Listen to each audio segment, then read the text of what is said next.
Lettre d'une Péruvienne de Françoise de Graffigny, édition de Martine Reid. Avertissement.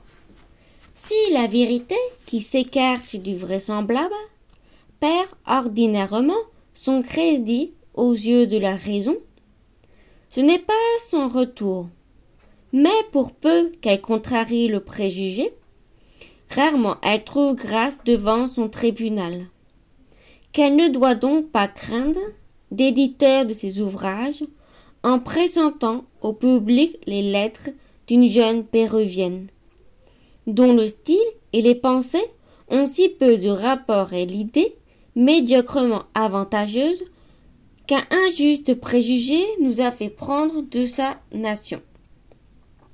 Enrichis par les précieuses dépouilles du Pérou, nous découvrions, au moins, regarder les habitants de cette partie du monde comme un peuple magnifique, et le sentiment de respect ne s'éloigne guère de l'idée de la magnificence.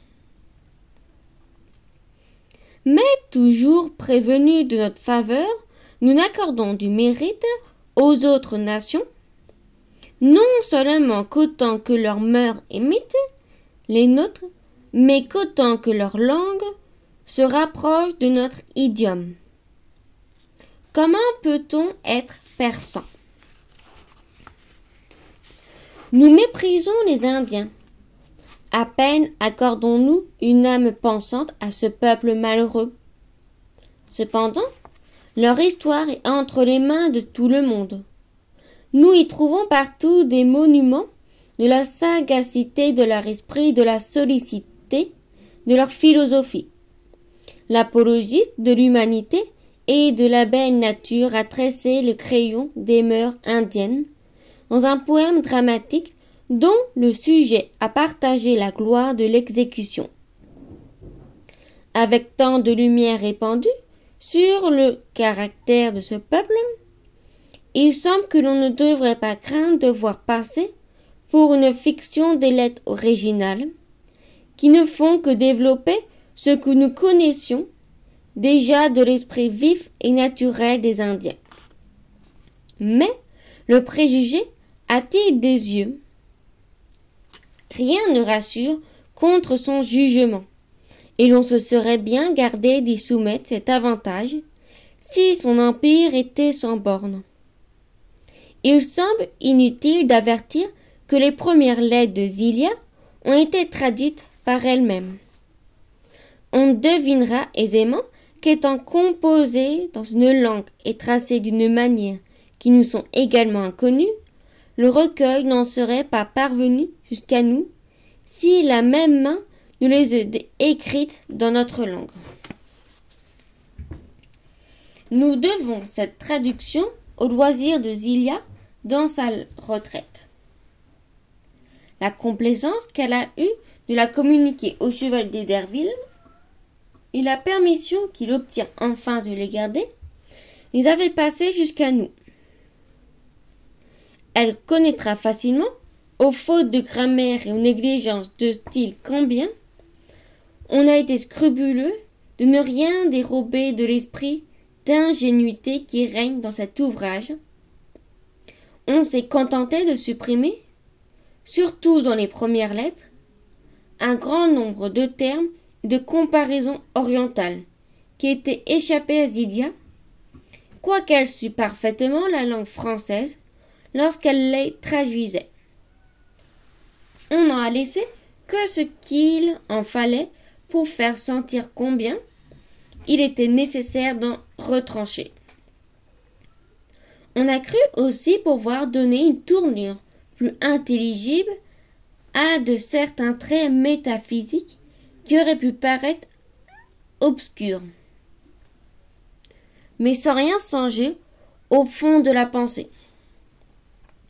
C'est la seule part que l'on ait à ce singulier ouvrage. Lettre 1. Asa, mon cher Asa, les cris de ta tendre Zilia, tels qu'une vapeur de Martin, s'exhalent et sont dissipés avant d'arriver jusqu'à toi. En vain, je t'appelle à mon secours. En vain, j'attends que ton amour vienne briser les chaînes de mon esclavage. Hélas, peut-être les malheurs que j'ignore sont-ils les plus affreux? Peut-être tes mots surpassent-ils les miens? La vie du soleil, livrée à la fureur d'une nation barbare, devrait faire couler mes larmes. Mais ma douleur, mes craintes, mon désespoir ne sont que pour toi. Qu'as-tu fait dans ce tumulte affreux, chère âme de ma vie? Ton courage t'a-t-il été funeste ou inutile? Cruelle alternative, mortelle inquiétude, ô mon cher Asa, que tes jours soient sauvés et que je succombe, s'il le faut, sous les maux qui m'accablent. Depuis le moment terrible qui aura dû être arraché de la chaîne du temps et replongé dans les idées éternelles, depuis le moment d'horreur où ces sauvages impies m'ont enlevé au culte du soleil à moi-même.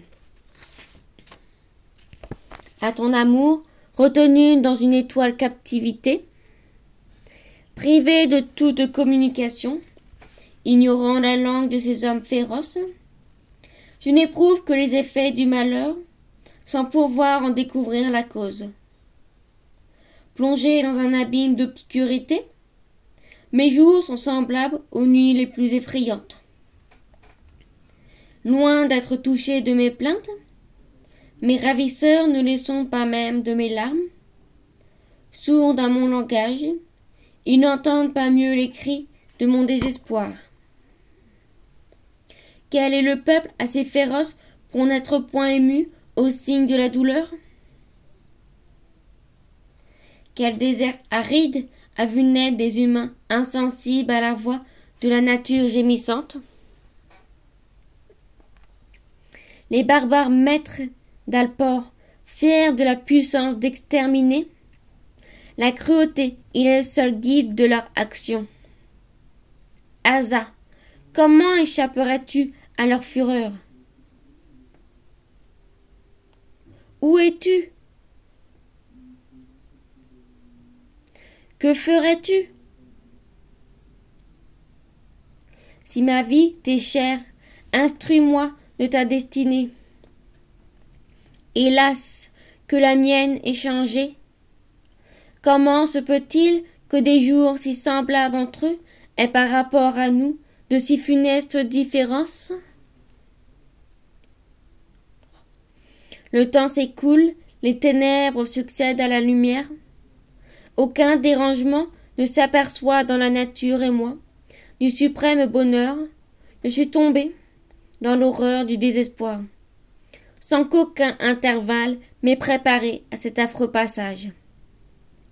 Tu le sais, ô délice de mon cœur, ce jour horrible, ce jour à jamais épouvantable, devait éclairer le triomphe de notre union.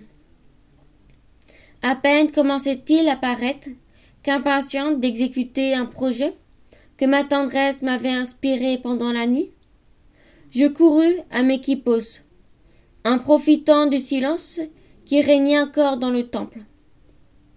Je me hâtais de les nouer dans l'espérance qu'avec leur secours, je rendrais immortelle l'histoire de notre amour et de notre bonheur.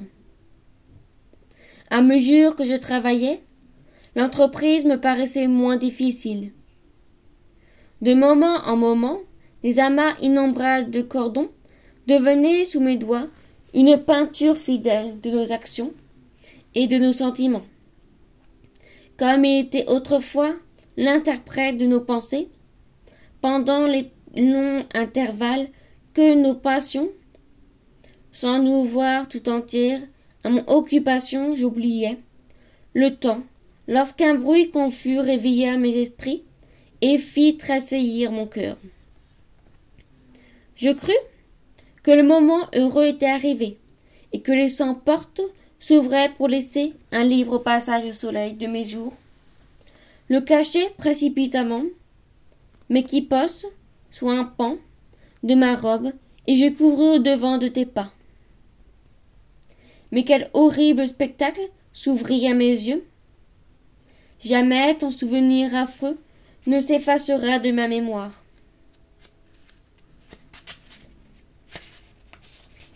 Les pavés du temple ensanglantés, l'image du soleil foulé aux pieds de nos vierges éperdues, fuyant devant une troupe de soldats furieux qui massacraient tout ce qui s'opposait à leur passage, nos mamas expirantes sous leurs coups, dont les habits brûlaient encore du feu de leur tonnerre, les gémissements de l'épouvante, les cris de la fureur répandant de toutes parts l'horreur et l'effroi, m'ôtèrent jusqu'au sentiment de mon malheur. Revenu à moi-même, je me trouvai, par un mouvement naturel et presque involontaire, rangé derrière l'autel que je tenais embrasé. Là, je voyais passer ces barbares. Je n'osais donner un libre cours à ma respiration. Je craignais qu'elle ne me coûtât la vie. Je remarquai cependant qu'ils ralentissaient les effets de leur cruauté à la vue des ornements précieux répandus dans le temple, qu'ils se saisissaient de ceux dont l'éclat les frappait davantage, et qu'ils arrachaient jusqu'aux lames d'or dont les murs étaient revêtus. Je songeais que le larcin était le motif de leur barbarie, et que, pour éviter la mort, je n'avais qu'à me dérober à leur regard. Je formais le dessein de sortir du temple, de me faire conduire à ton palais, de demander au Copa Inca du secours, et un asile pour mes compagnes et pour moi. Mais au premier mouvement que je fis pour m'éloigner, je me sentis arrêté. Oh, mon cher Asa, j'en frémis encore. Ces impies osèrent porter leurs mains sacrilèges sur la fille du soleil. Arrachée de la demeure sacrée, traînée ignominieusement hors du temple, j'ai vu pour la première fois le seuil de la porte céleste, que je ne devais passer qu'avec les ornements de la royauté. Au lieu de fleurs qui auraient été semées sous mes pas, j'ai vu les chemins couverts de sang et de carnage, au lieu des honneurs du trône que je devais partager avec toi. Esclave sous les lois de la tyrannie, enfermé dans une obscure prison, la place que j'occupe dans l'univers est bornée à l'étendue de mon être. Une natte, peignée de mes pleurs, reçoit mon corps fatigué par les tourments de mon âme. Mais, cher soutien de ma vie, que tant de maux me seront légers si j'apprends que tu respires. Au lieu de cet horrible bouleversement, je ne sais pas quel heureux hasard, j'ai conservé mes quipots. Je les possède, mon cher Asa. C'est le trésor de mon cœur, puisqu'il servira d'interprète à ton amour comme au mien. Les mêmes nœuds qui t'apprendront mon existence, en changeant de forme entre tes mains, m'instruiront de mon sort. Hélas, par quelle voie pourrais-je les faire passer jusqu'à toi? Par quelle adresse pourrait-il m'être rendu? Je l'ignore encore. Mais le même sentiment qui nous fit inventer leur usage nous suggérera les moyens de tromper nos tyrans. Quel que soit le chaki fidèle qui te portera, ce précieux dépôt je ne cesserai jamais d'envier son bonheur. Il te verra, mon cher Asa, je donnerai tous les jours que le soleil me destine pour jouir un seul moment de ta présence. Fin de la première lettre. À suivre, la seconde lettre.